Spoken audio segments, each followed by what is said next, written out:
आपने देखा होगा, आप मंदिर में जाते हैं, कथा में जाते हैं, ब्राह्मण देवता आपके ऊपर जल छींटते हैं और लोग सोचते हैं एक बूंद हमारे ऊपर पड़ जाए। क्यों? क्या है उस बूंद में? कभी सोचा है, कभी विचार किया है? वो जल परमात्मा के निकट रखा होता है। जब हम भगवान के निकट जाकर उस ऊर्जा को लेते हैं और हम पवित्र होते हैं, हम शांत होते हैं, तो जल में सबसे ज्यादा ताकत होती है। इस पृथ्वी पर सबसे ज्यादा क्या है? जल। इस शरीर में सबसे ज्यादा क्या है? जल। जल सबसे ज्यादा है, जल की स्थिति सबसे प्रगाढ़ है। तो जो भगवान के पास लोटे में जल रखा होता है, वो सिर्फ जल नहीं होता, वो अलौकिक जल होता है, वो दिव्य जल होता है।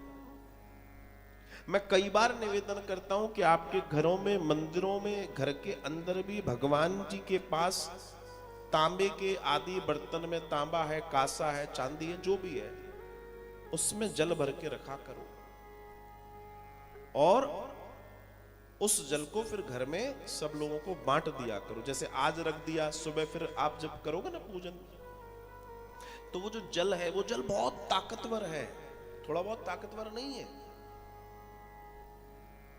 अपने आप में चिकित्सीय गुण है उसके अंदर। उस जल को घर में सबको बांटा जाए, क्योंकि भगवान के संपर्क में 24 घंटे रहा है वो, उसने बहुत सारी ऊर्जा को खींच लिया अपने अंदर, अब वो सामान्य नहीं रहा।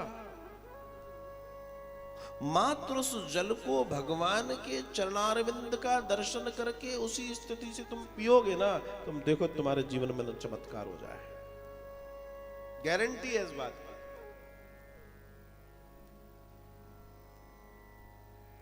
तय मान के चलना। आज चरणामृत लेते हैं आप चरणामृत लेते हैं, आपने कही बढ़िया दही है, आज दही क्यों दिख रहा है तुम्हें उसमें? आहा, उसमें तो ठाकुर जी के चरणों की कृपा दिखाई देगी, तो चरणामृत काम करेगा। सीधा सा विचार है ये। आपसे विनम्र निवेदन है मेरा, विनम्र, इस बात को समझें और जाने। जल की बड़ी, इसलिए पुजारी जी जब आपके ऊपर वो जल देते हैं ना, तो वो जल अलौकिक जल होता है, उसकी एक बूंद भी आपके ऊपर गिर जाती है तो आपके अंदर चैतन्यता आ जाती है, प्रगाढ़ता आ जाती है। क्यों? क्योंकि आपके घर के मंदिर में प्राण प्रतिष्ठित दर्शन नहीं है, लेकिन मंदिरों में प्राण प्रतिष्ठित भगवान है, वहां की ऊर्जा कई और गुना बढ़ जाती है, कई गुना। मंदिरों में जाओ, कोशिश करो, अगर ऐसी व्यवस्था है तो वहां जल जरूर पियो। पुजारी जी बैठे हैं, उनसे जल जरूर लो। तो जल तुम्हारे जीवन के लिए औषधि का काम करेगा, वो अपने आप में अमृत है। और इस कार्य को मांग कर करो, ध्यान रखना। देखो भैया, जहर बिना मांगे मिल रहा है हर जगह से, अमृत को मांगना पड़ता है।